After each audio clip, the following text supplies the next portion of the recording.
Jusque-là, ma vie avait été une succession de moments heureux. J'étais enceinte de mon premier enfant et l'attente de la naissance de mon bébé me faisait chaud au cœur. Henrik, mon mari et moi avions déjà tout prévu. La chambre, les prénoms et même nos rêves de parents. Le lien que je ressentais avec lui était immense. Il a toujours été mon soutien, la personne en qui j'avais le plus confiance, celle à qui je dédiais tout mon amour. Mais le destin semblait avoir d'autres projets pour moi. Personne ne pouvait prédire la suite. Ce jour-là, Bruna, ma sœur, est arrivée chez moi sans prévenir. J'étais au milieu d'une routine tranquille, essayant de me préparer à l'arrivée du bébé, lorsqu'elle a simplement franchi la porte. Elle avait un sourire étrange, quelque chose que je ne pouvais pas identifier. J'ai même pensé qu'elle s'inquiétait peut-être pour moi, puisque j'étais enceinte. Mais j'avais tellement tort. Bruna, d'un air froid et calculateur, me regarda droit dans les yeux et, sans me laisser le temps de réagir, lança la bombe. « Je suis enceinte d'Henrik ». Ces mots me firent l'effet d'un coup de poing dans l'estomac. Je n'en croyais pas mes oreilles. Au début, ce qu'elle disait n'avait aucun sens. Mon cerveau ne parvenait tout simplement pas à le comprendre. C'était un mensonge. J'essayais de le rationaliser, mais en vain. Henrik, qui se tenait à mes côtés jusque-là, un faible sourire aux lèvres, resta silencieux. Il n'osait pas me regarder dans les yeux. Essayant encore de me calmer, je le regardai et vis quelque chose qui me figea, l'indifférence. Il avait déjà choisi son camp et je n'étais plus sa priorité. Au lieu de la honte ou du remords, je remarquai un sourire sur son visage qui me rendit encore plus humilié. « Oui, c'est vrai », confirma-t-il. Sa voix était ferme, comme si tout cela était normal, comme s'il avait le droit de me détruire ainsi. Ce qui me bouleversait le plus, c'était l'indifférence de Bruna à ce qu'elle faisait. Elle me regardait avec un sourire arrogant et ses mots étaient tranchants comme des couteaux. « Tu n'as jamais pu lui donner ce qu'il voulait vraiment, alors j'ai décidé de le faire pour toi. » C'était comme si elle me mettait au défi, me disant que je n'étais pas assez bien, j'étais sous le choc, ne sachant pas comment réagir. Ces mots résonnaient dans mon esprit de manière insupportable, comme un poison qui se répandait lentement. Bruna avait toujours été la préférée de la famille, la sœur que tout le monde aimait. Elle obtenait toujours ce qu'elle voulait, elle était toujours plus belle, plus charismatique. Et maintenant, elle me volait ce que j'avais de plus précieux. Elle ne voulait pas seulement ce que j'avais, elle voulait me détruire complètement, et elle y parvenait. Henrik, lui, était avec elle, comme s'il n'y avait plus rien entre nous. Ce que j'avais de plus précieux, me fut arraché sans pitié. J'ai ressenti un tourbillon d'émotions, colère, honte, tristesse. Tout se mélangeait de façon chaotique. J'essayais de parler, mais les mots ne sortaient pas. Comment parler? Comment exprimer la douleur et le désespoir qui me consumaient? Le cœur? Mais la seule chose que je pouvais faire était de les regarder dans un silence gêné. Mon corps était tendu, mais mon esprit semblait ne plus avoir aucun contrôle sur la situation. Henrik, voyant la douleur sur mon visage, eut encore le courage de me regarder dans les yeux et de me dire « Divorçons ». Il avait pris sa décision. Il ne voulait plus de moi, quoi que je ressente ou quoi qu'il puisse faire. Il avait choisi Bruna. La froideur avec laquelle il prononçait ces mots était comme une condamnation à mort pour mon mariage. Je me sentais brisé. Ce n'était pas seulement une trahison de la part d'Henrik. C'était aussi la trahison d'une personne en qui j'avais confiance. Et je ne savais pas quoi faire, comment réagir, ni même quoi ressentir. Je savais seulement que je ne pouvais pas laisser tout ce que nous avions construit être détruit ainsi. Il était difficile d'accepter que l'homme avec qui j'avais prévu de passer le reste de ma vie m'ait abandonné pour ma propre sœur. Mais plus que tout, je savais que ma vie ne s'arrêterait pas là. Je devrais me battre, pas seulement pour moi, mais pour mon enfant à naître. Il méritait bien mieux que ce scénario de douleur et de trahison. Le choc d'apprendre qu'Henrik et Bruna étaient ensemble et attendaient un enfant me consumait encore. Leurs paroles, leurs regards froids résonnaient encore dans mon esprit. Mais au fil des jours, quelque chose en moi changeait. La douleur se transformait en colère et la colère en détermination. Je ne serais plus une femme passive, attendant d'être écrasée par le poids de la trahison. Je n'étais pas une victime, j'étais forte, et je me le prouverai. La première nuit après la confrontation fut insupportable. Le vide qu'Henrik avait laissé chez nous semblait immense. J'étais seul dans le lit que nous avions partagé, pendant tant d'années, regardant le plafond tandis que mon cœur se brisait pour à l'intérieur. Mais au milieu de la douleur, une petite flamme de courage a commencé à s'allumer. Je savais que ce qui s'était passé ne pouvait pas être la fin de mon histoire. Je ne voulais pas être la femme qui se laissait détruire par un homme et une sœur qui ignorait la loyauté. Ils avaient pris leur décision et maintenant c'était à mon tour de décider de la suite. Les jours suivants, je me suis renfermé encore plus. J'ai commencé à organiser ma vie, à penser à l'avenir. J'étais déjà enceinte. Et l'arrivée de mon fils m'a redonné de la force. Je n'avais plus de place pour m'inquiéter pour Henrik ou Bruna. Ce qui comptait désormais, c'était le bébé qui allait naître, l'amour et la protection que je pouvais lui apporter. Je savais que je ne pouvais pas me laisser abattre par cette trahison, aussi douloureuse soit-elle. Mais la colère et le désir de vengeance ont commencé à grandir. Comment Henrik, l'homme avec qui je partageais ma vie, avait-il pu me faire ça? Comment ma sœur, qui aurait dû me soutenir, avait-elle pu me trahir de manière aussi cruelle? Je savais que je ne pouvais pas accepter passivement ce qu'ils avaient fait. Je voulais qu'ils ressentent le poids de la douleur que je portais. Ce ne serait pas une vengeance impulsive, mais une justice qui m'était due. Henrik, avec son sourire arrogant, avait déjà commencé à planifier une vie avec Bruna. Et au fond, je savais qu'il pensait que je me tairais, que je partirais simplement, que j'accepterais la fin du mariage et ma dignité. Mais ce n'était pas ce qui allait se passer. Je ne serais pas la femme soumise et vaincue.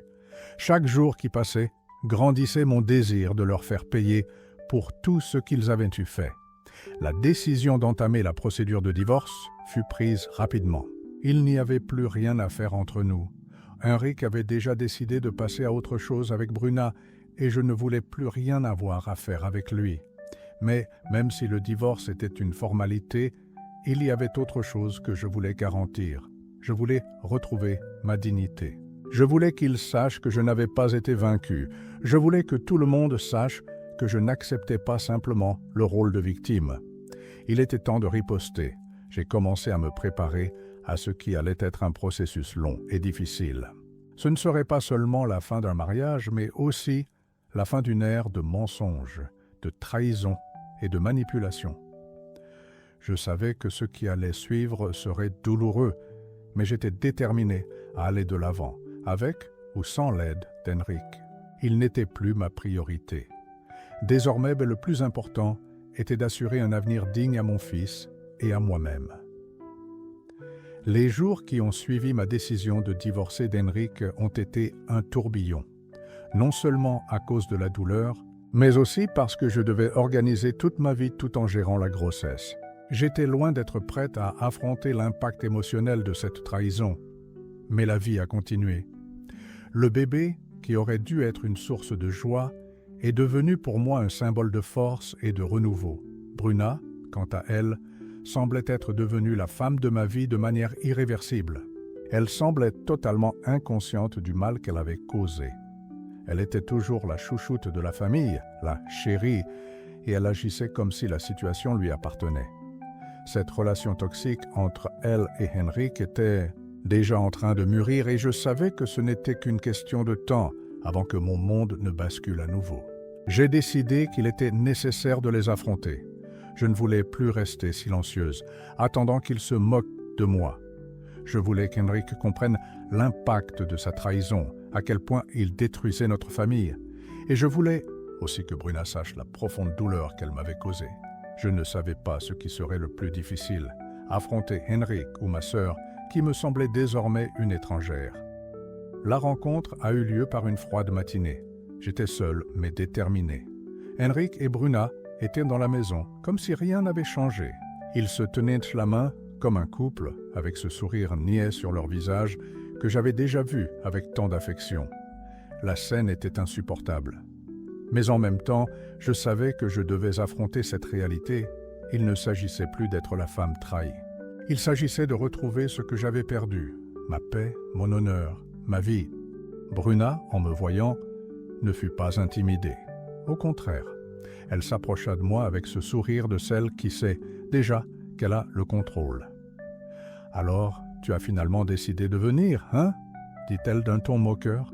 Chaque mot qu'elle prononçait me transperçait l'âme. Henrik, quant à lui, ne manifesta aucun remords. Il était là, aux côtés de Bruna, comme si tout était parfaitement normal. « J'ai déjà pris ma décision, dit-il. Tu es seul. Je vais épouser Bruna. » À cet instant, le choc fut grand, mais pas autant que le sentiment de n'avoir plus rien à perdre. J'avais un choix à faire. Si je restais là, à pleurer et à attendre un changement qui ne viendrait jamais, je perdrais la guerre. J'avais besoin d'être forte. J'avais besoin de leur montrer qu'ils n'étaient plus maîtres de ma vie. Après la confrontation, mon monde semblait s'être arrêté. Je ressentais encore les mots d'Henrik et Bruna, comme une plaie profonde, mais en même temps, quelque chose en moi commençait à changer. Je savais que ma vie ne pouvait pas être définie par la douleur. Je ne vivrais plus comme la femme vaincue et abandonnée. J'avais un avenir à construire, un bébé à attendre et surtout une opportunité de me réinventer. Je me suis éloigné de tout ce qui me reliait à eux. J'ai commencé à me concentrer sur ma grossesse, à préparer l'arrivée du bébé et à reconstruire ma vie affective. Petit à petit, j'ai réalisé que j'étais plus forte que je ne l'imaginais. Ce que Henrik et Bruna avaient fait ne me définissait pas. Ce que j'allais faire ensuite, oui. Le processus de dépassement n'a pas été facile. Il y a eu des nuits où les larmes ne cessèrent de couler, où la douleur semblait insupportable, mais chaque jour, je devenais plus forte. Les gens qui m'entouraient, ma véritable famille, m'ont soutenu, aimé et m'ont rappelé que je n'étais pas seul. Et finalement, l'arrivée du bébé a été ce qui m'a donné le plus grand fondement. Lorsque j'ai tenu mon fils dans mes bras pour la première fois, une force nouvelle s'est emparée de moi. J'étais une mère. J'étais capable d'élever quelqu'un avec amour et dignité, et ce faisant, je me suis racheté. J'étais renouvelé. Avec la naissance de mon fils, ma vie a connu une transformation radicale. Je n'étais plus la femme qui vivait dans l'ombre de la trahison, de l'humiliation et de la douleur. J'étais une nouvelle version de moi-même, une femme déterminée, une femme qui avait désormais la responsabilité de prendre soin d'un être humain précieux, le seul qui comptait vraiment. La présence de mon fils dans ma vie m'a apporté un amour inconditionnel, quelque chose dont j'ignorais l'existence.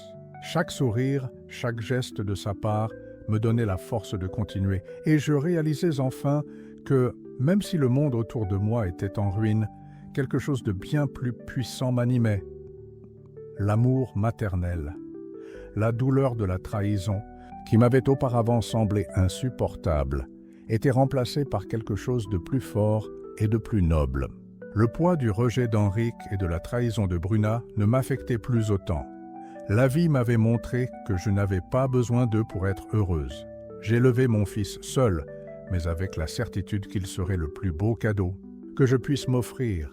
J'ai enfin pu me libérer de l'obsession de la vengeance. Car, en regardant mon fils, j'ai compris que la plus belle justice était de vivre une vie pleine d'amour et de dignité. Cela ne valait pas la peine de gaspiller mon énergie à essayer de détruire Henrik ou Bruna. Ils avaient déjà fait leur choix et je n'avais plus besoin d'eux. Ce qui comptait désormais, c'était mon bonheur, celui de mon fils et la paix que je pouvais construire autour de moi. J'étais assez forte pour ne pas me laisser définir par la douleur. Et lorsque j'ai commencé à me concentrer sur l'essentiel, j'ai réalisé à quel point j'avais évolué. Mon autonomie ne venait pas d'un désir de vengeance, mais d'une décision consciente de créer une nouvelle histoire pour moi-même, une histoire de liberté, de courage et d'amour. Ce qu'Henrik et Bruna ignoraient, c'est qu'en me choisissant comme cible de leurs mensonges et de leurs trahisons, ils me propulsaient vers quelque chose de bien plus grand que je n'aurais pu l'imaginer. Je n'étais plus la femme qu'ils pensaient détruire. J'étais devenue une femme capable de réécrire son propre récit, une femme avec la force de surmonter l'adversité et d'en sortir plus forte. Maintenant, quand je regarde mon fils, je sais que tout cela en valait la peine. Il a été la clé qui a ouvert la porte de ma renaissance. Son arrivée m'a fait découvrir une force intérieure que j'ignorais posséder. J'étais une femme forte, prête à aller de l'avant sans regarder en arrière. Henrik et Bruna n'étaient que des chapitres d'un passé que je laissais peu à peu derrière moi. La vie que je construisais désormais n'avait plus de place pour les personnes toxiques. J'étais entouré d'amour sincère et c'était tout ce dont j'avais besoin. Mon fils serait ma plus grande motivation et pour lui, je ferais tout pour qu'il grandisse dans un environnement rempli d'amour, de respect et de bonheur. Maintenant, plus que jamais, je savais ce qui comptait. Je n'avais pas besoin d'Henrik pour être heureuse. Je n'avais pas besoin de Bruna pour me sentir épanouie. J'étais déjà épanouie, j'étais déjà forte. Et surtout, j'étais prête à être la meilleure mère que mon fils puisse avoir. Avez-vous déjà surmonté une épreuve difficile dans votre vie? Comment cette épreuve a-t-elle changé votre vision du monde et de vous-même? Partagez vos expériences dans les commentaires et inspirez les autres à trouver la force dans l'adversité.